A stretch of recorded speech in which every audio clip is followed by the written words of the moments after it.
Howdy, all of you delicious people. I'm here today to view Quantum Leap Season 1, Episode 9, and also Quantum Leap Season 2, Episode 1. So, I can easily just tell you that these are going to be season finales and season premiere kind of things, so they're going to be definitely easily thumbs up episodes. I think it's also kind of goofy, though, that both of these kind of episodes are to have these people both be, like, detectives or cops or whatever. So it's kind of like the same episode, but still, like, we have unique things going on that I think make these episodes good enough.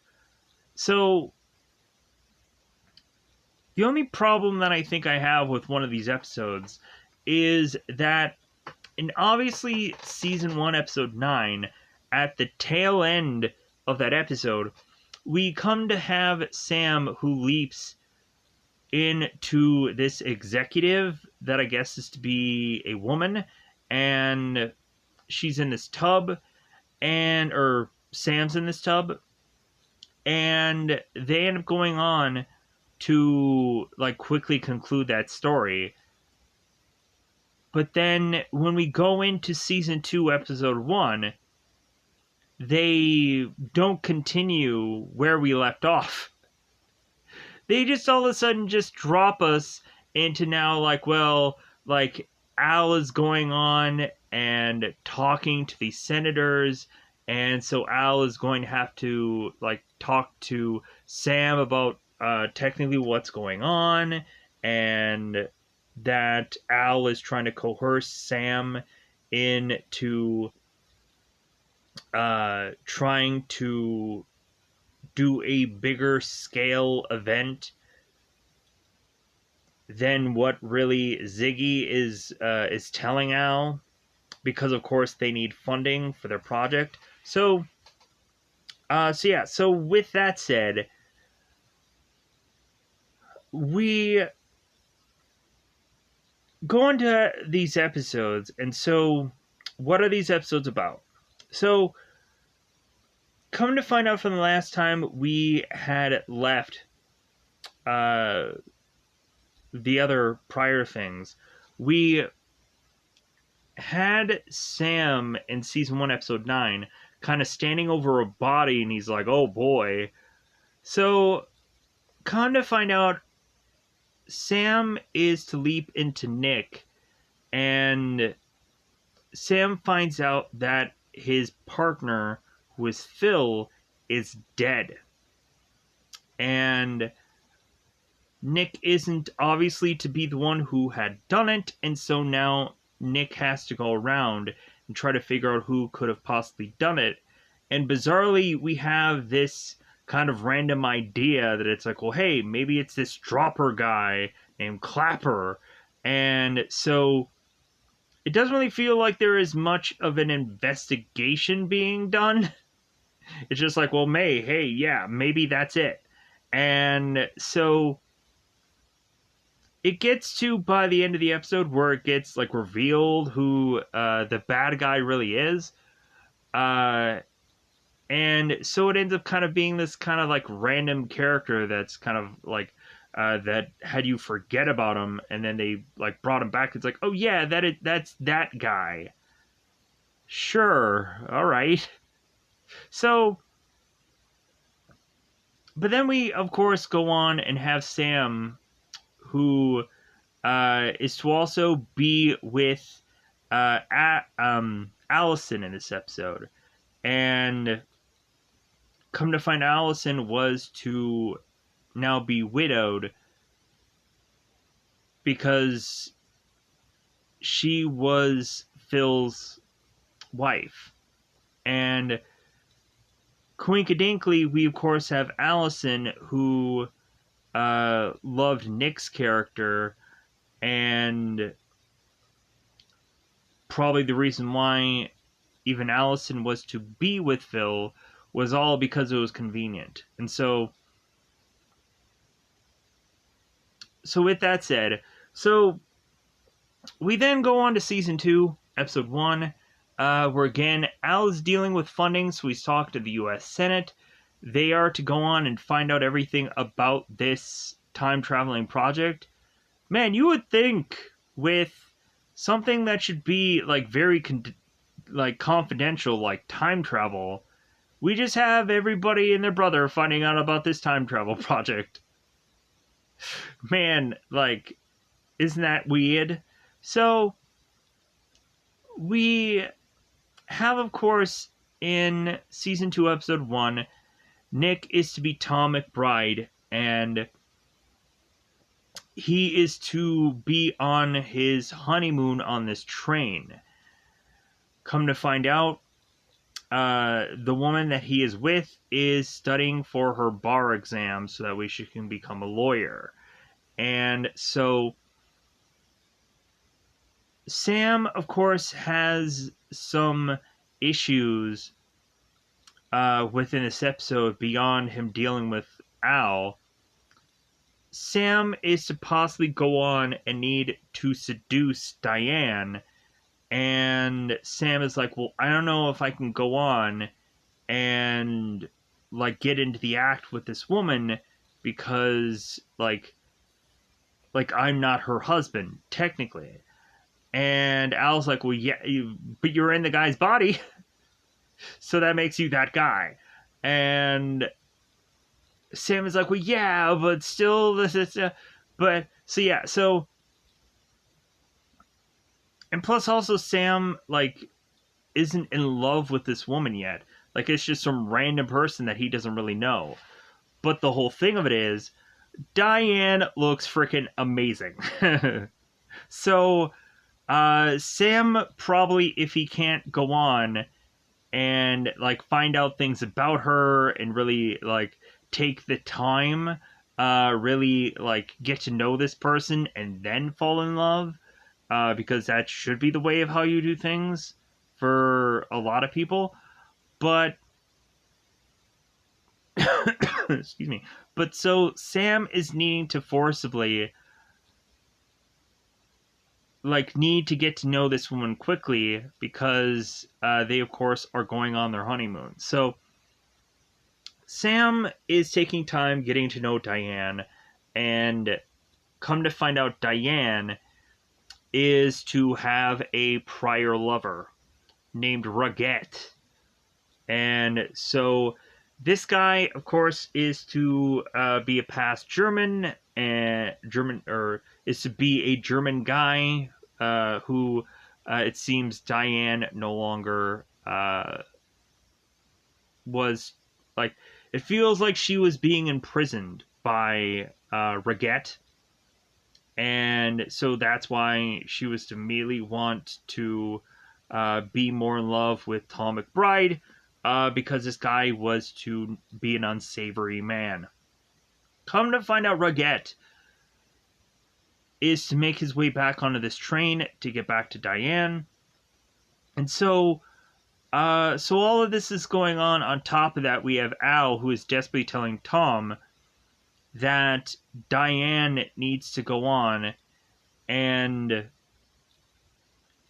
needs to tell her father, who is this kind of this head honcho guy, I think tied to the military, that they need to go on and not put out the U2. Because there's a whole historical thing here about the whole U2 thing, not the band that of course was led by Bono, whole different U2 thing. And they'll make that joke in this episode.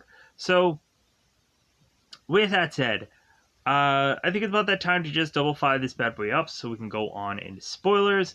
So I can go on and get on to what I'm going to get on to. So, with that said, let's go on to double fire this bad boy up. Because it's about that time, of course, again, to go into spoiler time. Spoiler time, it's about that time to spoil this episode. So, we're in 1953, and we know that by how many number of times that they would, of course, tell us that in the beginning of this episode. Because not only do we go on and have Nick, who is standing over this body, now as Sam, and come to find out this is Nick's partner, Phil. We then have Sam being arrested because he's right next to the body, and we all of a sudden have this newspaper that is talking about the Dodgers against the Pirates, and we zoom into the newspaper and it tells us 1953, which I think that's really been the first time that they kind of really gave us something to tell us what year it was. And I thought that was kind of cool. So, if only they could go on and do that kind of thing every kind of episode. But that's always kind of hard to write that in. So, we have Sam that goes to jail. And so Sam goes to jail and is to look at himself in the mirror. And when he looks himself in the mirror, he's like, oh my God, like, I look just like Humphrey Bogart. And so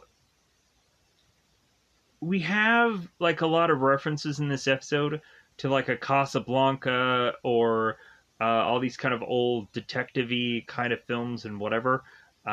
Most of which I don't remember because a lot of times I didn't get into the old detective stuff.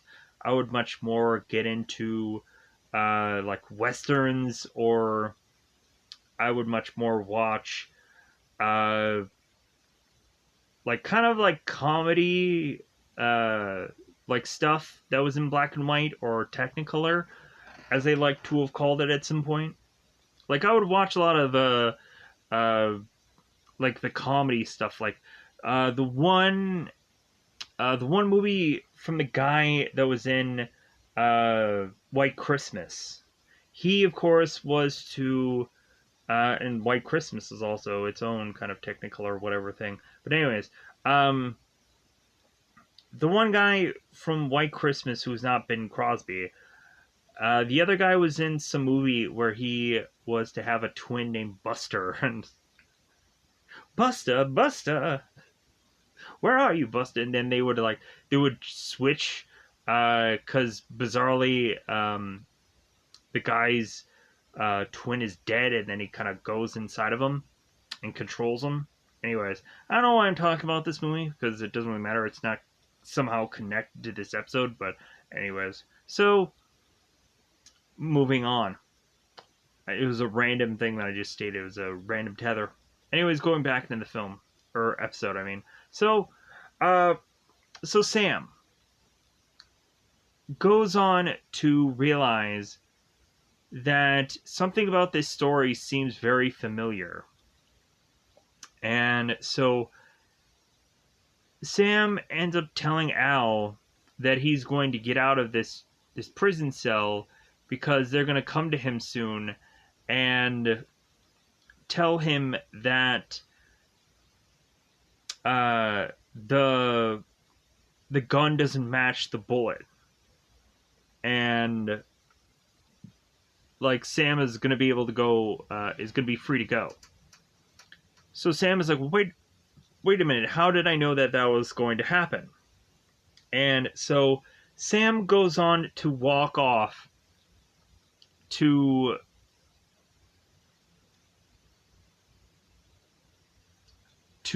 find a number of guys all just kind of waiting for him. And so those three guys, of course, one of them is Seymour, one of them is Leon, or Lionel, and one of them is Chuck.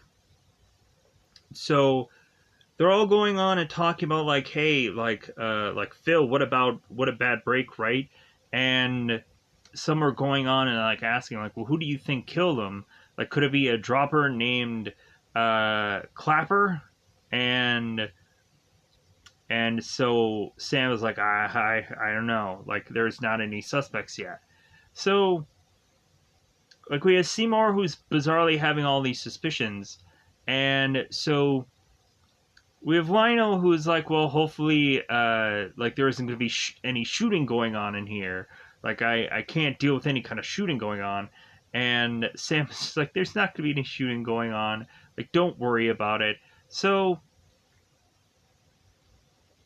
Sam ends up going on to go back into his office.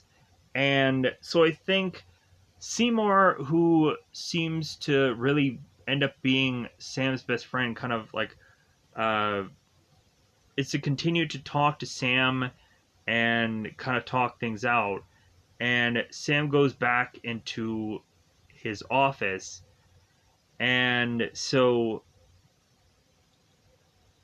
that's of course when Sam is I think to talk with Al, and Sam completely understands where he realizes that he knows this story from, because Sam finds out that there is this journal of Nick's life, and so he's like, "Oh my god! Like, yeah, like I read this book before." So Sam is to tell Al like he doesn't know how the book ends, so Al needs to go on and track down this book. So after Al goes on and does that, we then have Allison that shows up at Sam's office. So, come to find out, both Allison and Nick are hot and heavy, and now that Phil is dead, they can really go on and have an unusual divorce to bring both of them together. So, we have Allison, who immediately right away wants them to be together, and Sam is like, "Well, I don't know if that's right, if that's like such a good thing, because people might be thinking that Phil was like killed on purpose, that maybe Allison did it, maybe Sam did it." So, but they end up going on to the Blue Island anyways, to dance together. The weird thing of it is, when we go to the Blue Island, they're playing this song in the background called Blue Moon. I, of course, remember that because, of course, I had seen American Werewolf in Paris, and that ends up being one of the songs that ends up playing. I think when the werewolf guy goes through the transformation, maybe it's somewhere in there. I know that's for definite sure. And so yeah, I was like, wait a minute, they're playing Blue Moon. This place is called Blue Island. What the? They couldn't have found a Blue Island song? Anyways. So, close enough, right? So, we have Sam seeing Al, and Sam is like, okay, like I need to know what Al has. Come to find out, the novel of which that Sam was to find was to be one of these grand prize books, that if somebody could go on and solve this mystery and figure out who had done it, then somebody would get like $10,000. And if the detectives were to buy this story and were to have solved the case, then like somebody would get that money. So, you know what, if I would have been the person that would have like killed whoever, then I would have just been like, okay, family, like, I'm going to go on and I'm going to confess that I did this, and then you guys are just going to get the money. Like, I'll probably die in prison, but hey, like, you'll get this reward money. And, like, plus also, wouldn't you think, like, the person who knew how the case was to have gone would immediately just have them like, well, let's arrest this guy because this is kind of suspicious. How is it that this guy could solve this case? Yada yada yada. But I thought that was interesting. Like uh it's like one of those challenges in a video game where a lot of those challenges, like the first one to beat this challenge gets $10,000 or $1,000,000 or whatever, and then you would find out eventually that one person had beat that challenge and probably even didn't get that grand prize because probably nobody did. Or if they did, then I would have to go on and be like, wow, like what a life changing thing that probably really worked out for that guy. But, anyways, so come to find out, the title of the book is to have Alan's name on it also. So that's going to tell us that Nick is probably going to die, and come to find out that is to of course be true, because supposedly Nick, I think, had gone on to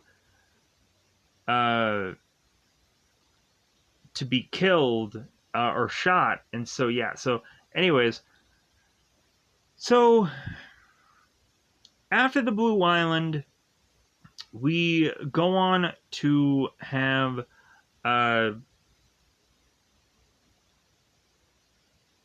or like before we leave the Blue Island, we have Sam, who is getting very upset with Al because of all of his dirty stories, and so we of course have Al, who's like, I want me some of that Allison. Yeah, like she reminds me of so and so, and so Sam was like, you know what? Like, I'm freaking sick of all of your stories. Like, I'm sick of all, like, you chasing after skirts and whatever. Like, I swear to God, Al, if you give me another one of these stories, I'm going to pop you. I don't care if you are a hologram. And so, it seems that finally Sam is just tired of Al. So, Al just kind of leaves. And so, Sam starts to realize, excuse me, Sam then realizes that he's like, you know what, like, I think I was a little bit too hard on Al, but we're really looking at it. There's so many times when, like, Sam is really, like, there's a lot of stress to this leaping job. There's always just a lot of, like, this guy is thinking that he may be next on the chopping blocks to get killed. So, like, yeah, I'm sure just Sam is just really exhausted. So, we go on to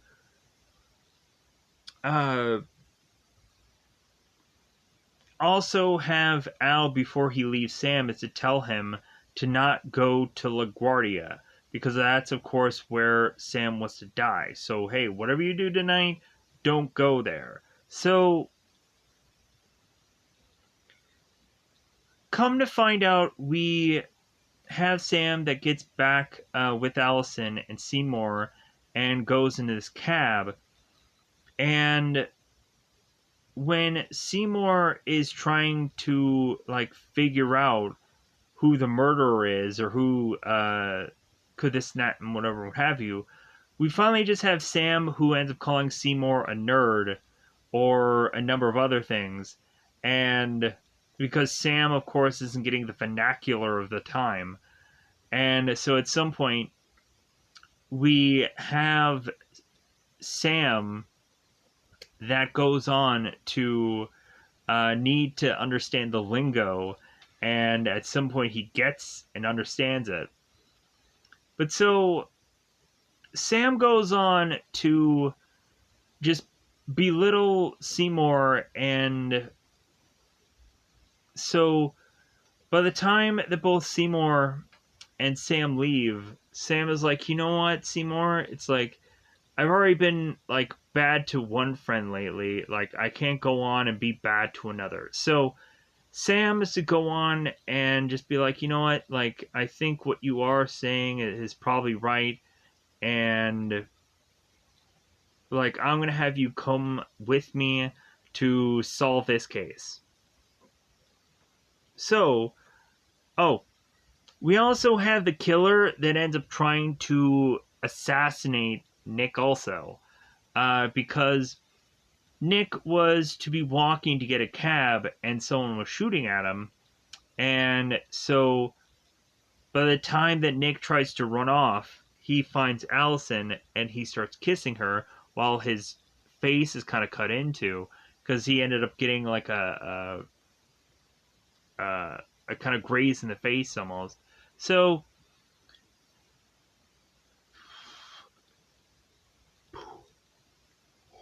so we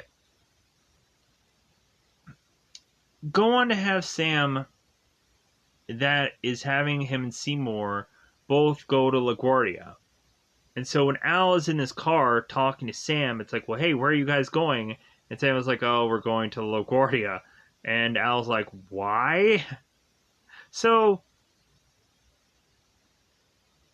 we have Sam that goes to LaGuardia, and come to find out, Sam is to immediately be outed by somebody calling him Humphrey Bogart. And we of course have Sam who kind of downplays it and he's like, no, like I'm not really Humphrey Bogart, yada yada yada. So this kid goes on to like be amazed. It's like, oh no, like I think this guy's Humphrey Bogart. So it's a whole thing about that. So we come to find out we have Sam trying to chase down this lead, and that leads him to finally find where this killer really is. We also, in this episode, we had a scene where Sam goes on and almost falls down this elevator shaft. Because what ends up happening is Sam ends up talking to Seymour, and Sam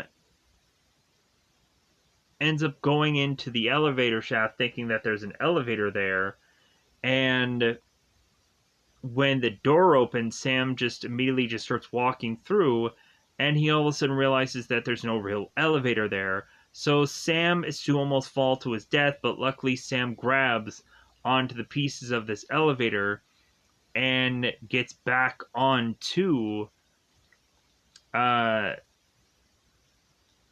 the place where it's safe. And so the guys are talking. It's like, well, hey, how could the elevator like have not had the elevator shaft, but the door's still open? And the guy who is like the repairman is like, well, obviously there was this mechanism that ended up getting broken. So, so somebody from the inside was to try to kill off Sam here. But anyways, so come to find out, this killer, this this dropper, possibly called Clapper, we don't know. This killer is to go on and have Allison in this plane and is to want to run off with her. And that ends up being Lionel, the guy that we end up seeing with all those guys together in the early part of this episode, and they're all just like, well, yeah, like, it's a tough break hearing about Phil, right? Right, Nick? Yeah, he was my partner. Yeah, blah, blah, blah, blah. All that kind of dialogue. So, we just had this, like, random guy out of everybody, and he was going on and being the killer. Because he wanted to get Allison alone, he was just crazy jealous about her, and so we have Al going on and figuring out where Lionel is. And once he figures it out, we have Al that is telling Sam, like, okay, he's going to shoot now, Sam.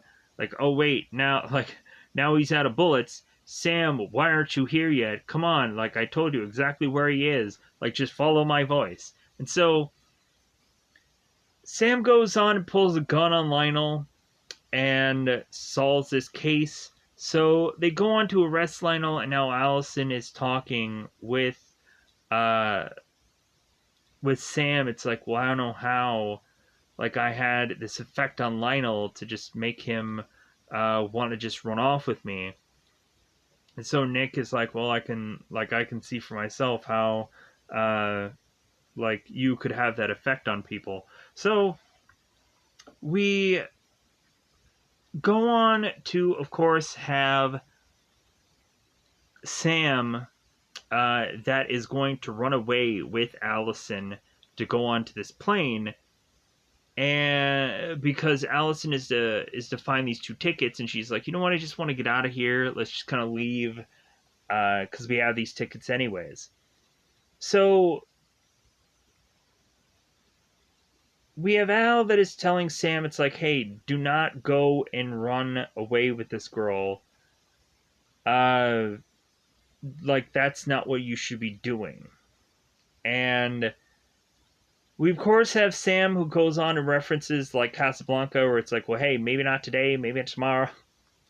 If you guys remember Teenage Mutant Ninja Turtles, it seems like everything that they were kind of stating in this episode kind of feels like a ripoff of the Teenage Mutant Ninja Turtles when they were talking about Cagney and whatever. So we have Sam that before he is to be tempted to go off on this plane, we have Sam who's talking to Seymour, and Seymour is talking about, like, well, yeah, like, I understand from now on I should just kind of stick to my books and try not to go on and do like the investigating like I've been doing with you.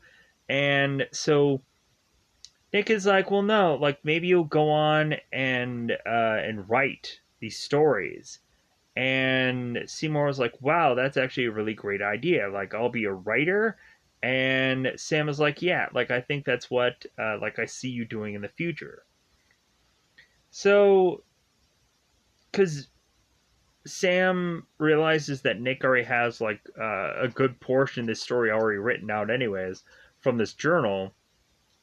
So we have Seymour who's like, yeah, like, I think I can go on and, like, I think I can make up some words here that'll, that can easily, like, describe certain events and so on and so forth. So Seymour just starts walking off and starts describing things and so on and so forth. And so we have Nick, who is so close to just kind of running off with Allison and leaping out of here.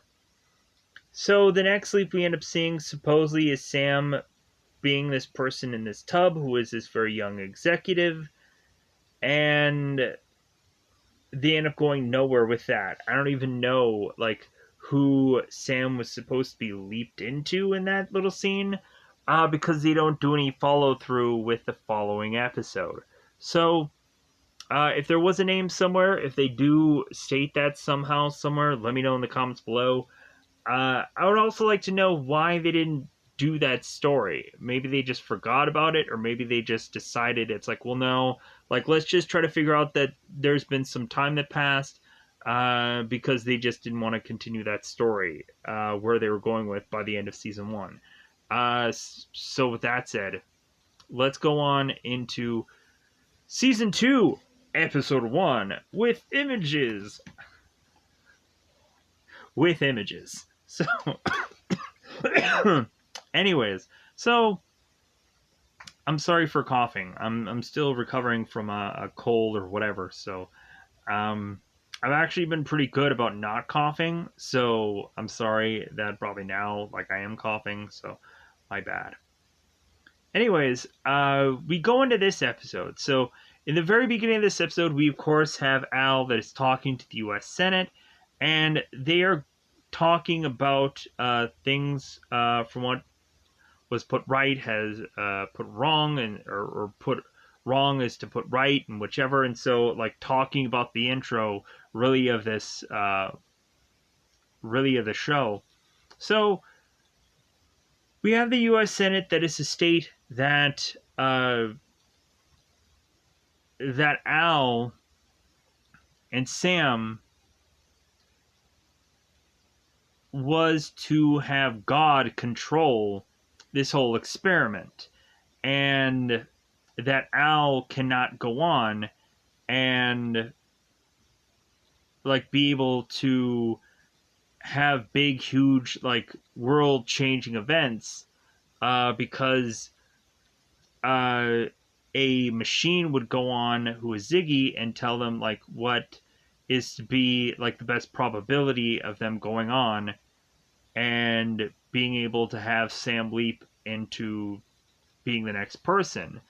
And so we have the senator that is going on and stating it's like, well, like he stated everything that had happened from the first season. He's like, well, you had gone on to rebuild this church and you've gone on to do this and you've done that, but you flied the Mach 2 or you've flied and saved a an Air Forceman and his newborn child. Like, that's great and all, but the U.S. Senator is to state it's like, well, like, we haven't really noticed like a big enough change from any of the projects that you have gone on and done so far. And so Al is just like, well, like, that's honestly just like out of our hands. Like, there's nothing we can do.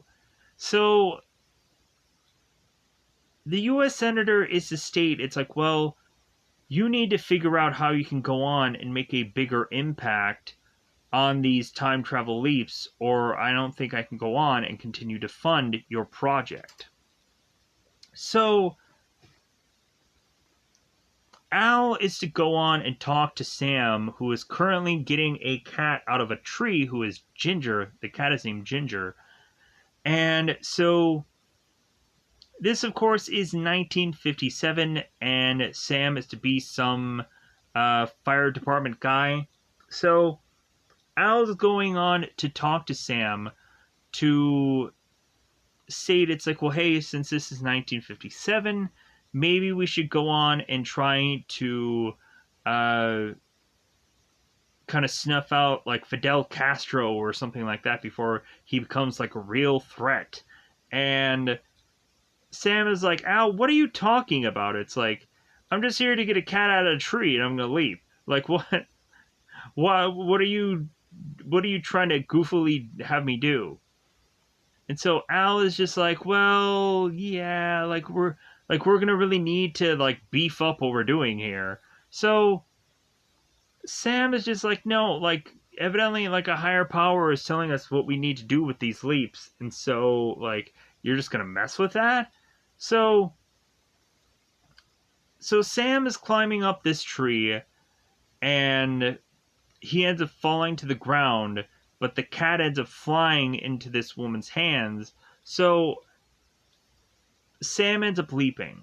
And so now he, of course, is in 1960 on the Honeymoon Express. There, of course, is an alternate name for this train, but more commonly the train is to be known as Honeymoon Express. So we go on to now have Sam, who is to, of course, be Tom McBride, who is locking lips with Diane McBride. All of a sudden, we, of course, have this porter that comes to the room and is like, oh, I'm sorry to interrupt anything. And we have this porter end up stating that, like, I guess that these two are honeymooners. And they're like, well, how did you know? And it's like, well, this is, of course, called the Honeymoon Express anyways. But, so, the porter is to, of course, go on and state that he by the looks of these people, can realize that they're both honeymooners just by the look of the guy's eye and everything like that. So we have Sam, who runs off before the porter starts to walk off after he asks if any of these, if either one of these people need anything. And so Sam goes on to ask Porter that he needs like a newspaper and like a bottle of champagne, but they're gonna kind of keep it on ice because Sam is going to, of course, want Diane to kind of focus on her studies because, of course, she, after Sam was to get out of this bathroom and look at himself in the mirror as a different person, Sam ends up telling Tom, it's like, well, hey, I'm sorry that I ruined your honeymoon. So after Sam gets out of the bathroom, we go on to have Diane notice a book called Torts, Writs, and Subpoenas. Man is really just Diane definitely wanting her some of that subpoenas. And so we immediately have this woman who's like, oh my god, like, you brought this book, like, I know that you did because I forgot it. And so, and she's like, wow, like, I realized how much you cared. Like, you care much more about me being able to study more so than us being together. And Sam is like, well, yeah, like, of course I felt that way. So we have Sam who's going on and telling Diane, it's like, well, hey, maybe like you should study, and I'll try to help you out, and I'll kind of quiz you and whatever. So we have Al that finally goes on to arrive in between these passionate moments between Sam and Diane. And Diane seems to start like unclothing, and Al is kind of looking in on this one, like, all right. So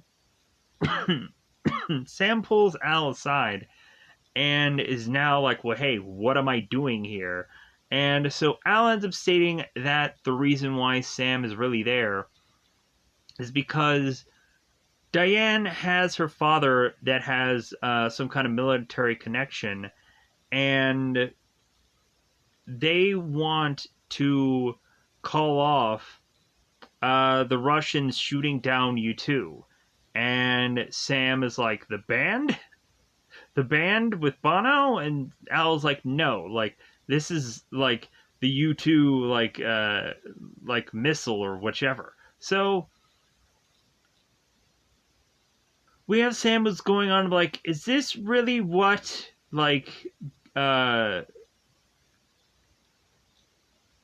is this really what I'm here for? Is this really like the calculations are in and that's all I have to do?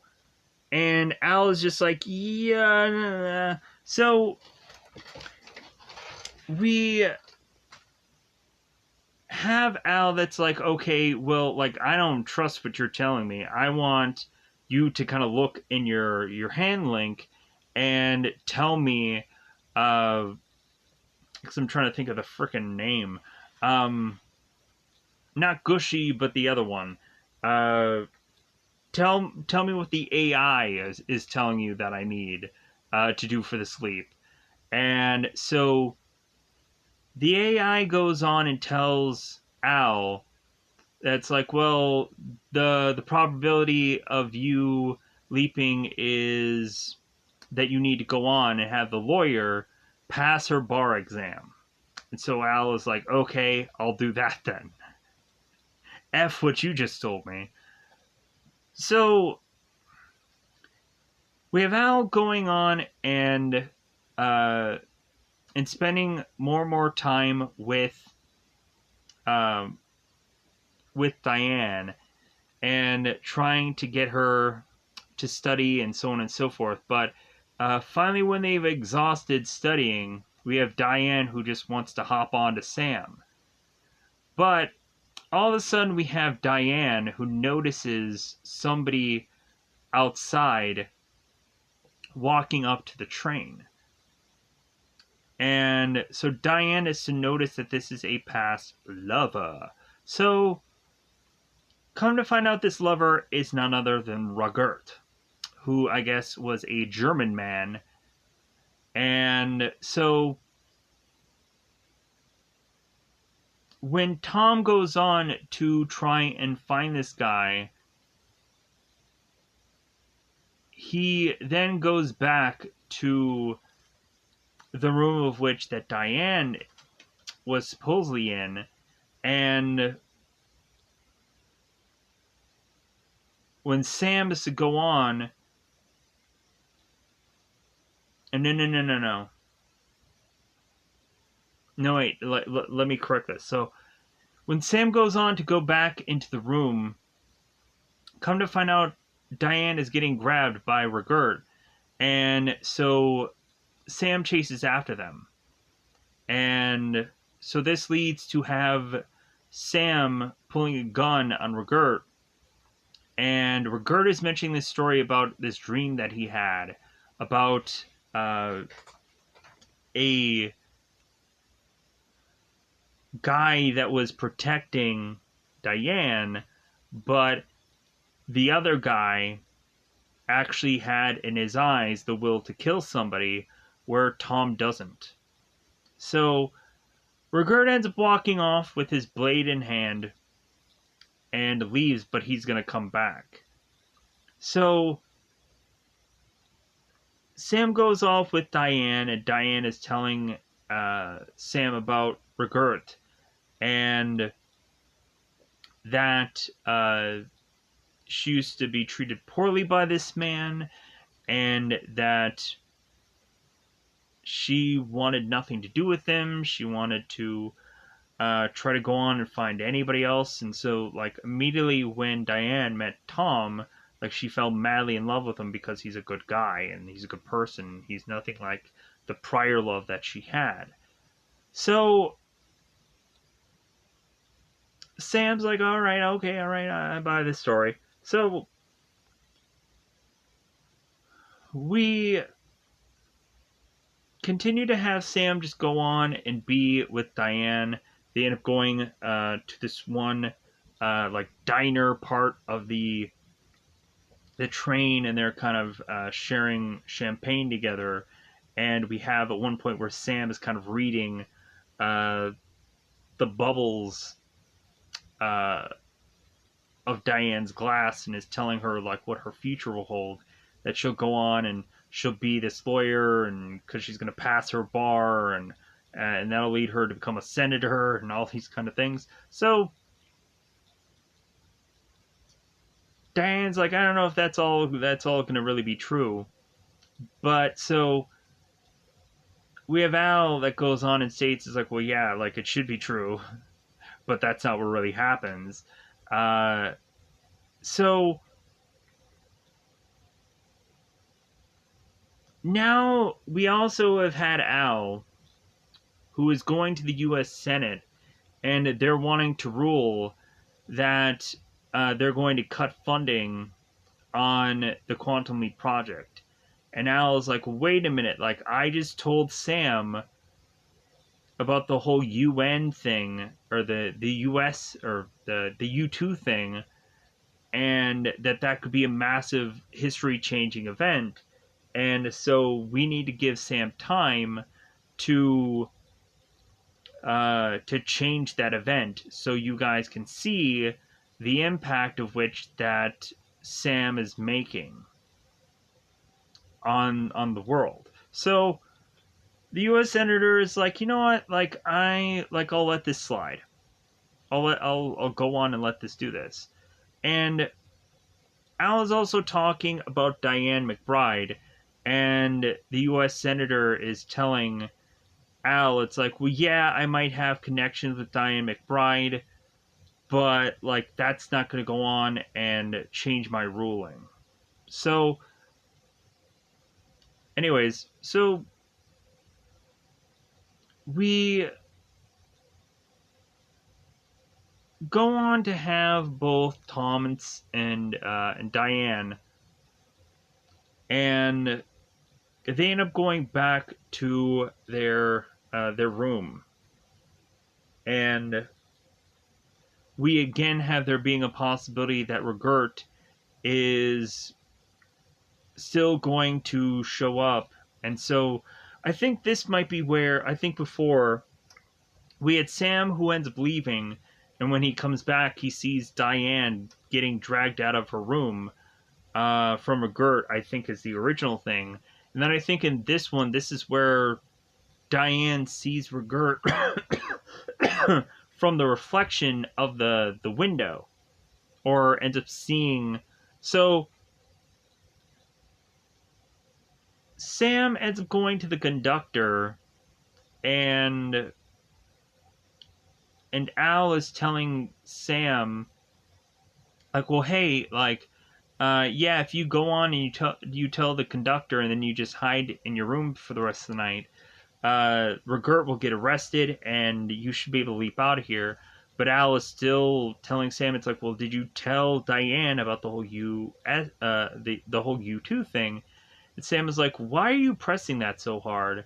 And Al is just like, well, because of like I told the U.S. Senator that we were going to solve this or revert this whole thing, and it's all writing on if you do this, we'll get funding for our project. And Sam was like, oh, so that's why you're pressing on this.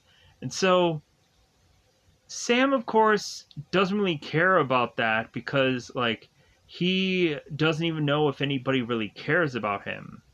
That Sam really is,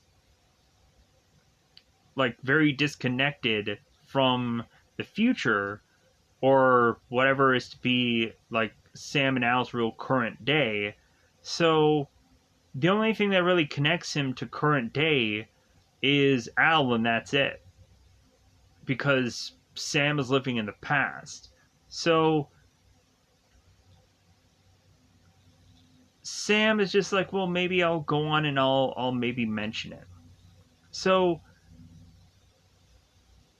Sam again is going off with Diane, going into the room, being locked in together. And so Sam at some point is still to realize that he needs to make passionate love with Diane, because there's only so much studying that they can do. And so at one point it seems that Diane is going to get passionate with Sam, even when things may look dire. And Sam goes on to tell Diane that he is not really Thomas McBride, that he's actually a guy named Sam Beckett, and he's a quantum physics guy. And so Diane is just like, oh, this is some role play. So Diane comes up with her own scenario that she is this kind of Russian girl, and this is like during the Cold War and all this. So Diane is like, no, that not working for you. So they start kissing and making love. So come to find out, Regurt and his men, and his kind of drunken men, that is working with Tom, or working with Tom, working. There's a drunken guy that ends up taking Tom's gun, and come to find out it's because he's working with Regurt. So when finally Sam goes on and realizes Regurt is making his way back onto the train, Tom meets back up with Regurt, and when Al is to tell Sam, it's like, shoot him, Sam, shoot him.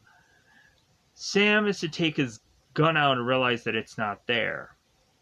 So that's, of course, when Sam runs off to try and tell the guy running the train. It's like, well, hey, call the police, because, like, something's really going on here. So come to find out, they end up taking out one of the conductors, and so this is to stop the train because I guess someone was to press the emergency stop thing. So now that they're stopped, we have Sam and we have Regurt that are running all over the place, and they're fighting one another. And so it ends up that Sam, while the train wheels are starting to roll, Sam ends up taking Regurt's coat and getting it caught into the train. And so Sam runs off to tell the other conductor, hey, get this train rolling again. So the drunk that has Sam's gun is trying to shoot at Sam, and of course it misses. Sam ends up going on to find the porter who is with the other conductor, and he's like, well, hey, I'm with the police. Can you go on and can you, like, hand me a gun? And so the conductor turns to the porter. It's like, well, hey, like, we can trust this guy because he's obviously a police officer. Because we have Tom, who he has his gun and he has, like, his cuffs, and Sam makes the weird assumption. It's like, why is this guy on his honeymoon but he has, like, everything he would normally to arrest somebody? So when we get this train rolling and now Sam has this gun, by the time that Sam makes it back to get to Diane, Robert is there and is wanting to have Sam throw his gun away. So Sam ends up throwing his gun off to the side, and Sam still has Robert's knife still. So we get to a point where Sam is to kind of quickly turn around, stab Regurt in the chest, and so Regurt falls over. He has this kind of one-liner, and then he dies. This unusual one-liner. So now after that, Regurt is now dead, and so now they feel that all, like, problems have been solved now, and that Sam may leap soon. So Al is now going on to talk to the U.S. Senate, and and Al's thinking, it's like, dude, this is not going to go our way. Like, I know Sam did not go on and change and talk about the U2 with Diane, so we're basically effed at this point. So Al starts to go on and talk to this U.S. Senator, all while Sam in the past is making love to Diane, and again trying to have Diane study for this test. So Sam is going on and asking her some question, and Diane is to get the question wrong.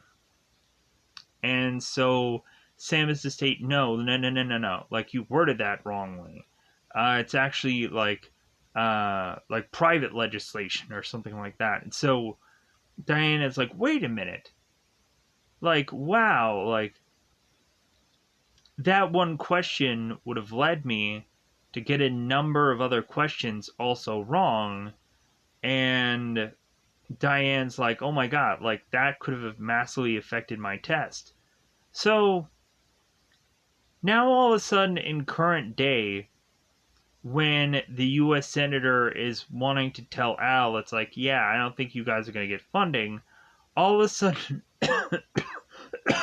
all of a sudden things have changed to, instead of having this U.S. Senator get beaten by Diane McBride is to be in the place where this other senator was, as a much older McBride. And so now McBride is stating that, like she is going to give funding to Al, and Diane also asks Al, it's like, well, like Sam Beckett, like this guy's name, like is he somehow like related, or was he named after the playwright? And Al was like, no, like I don't think that was all the connection really there. And Diane ends up stating, it's like, well, like for some reason I can't quite think of it, but like the name Sam Beckett just seems very familiar to me. And so Diane is just like, I don't know where from, but like I'm gonna go on and give you guys the funding. So Al's like, yeah, like this somehow just worked out in their favor, and they got the funding and to be able to continue to do this project. And so, with that said, that wraps up this episode. So let me know in the comments below if I ended up getting too many things way off, because I'm sure that there probably will be. Hopefully, I'm going to continue to go on and review this series at some point, as well as a number of others, because who knows how things are kind of really going right now. I'm just going to try to do the best that I can do, and what have you. So, I'm just going to get out of here. Goodbye, everybody. Bye, everybody.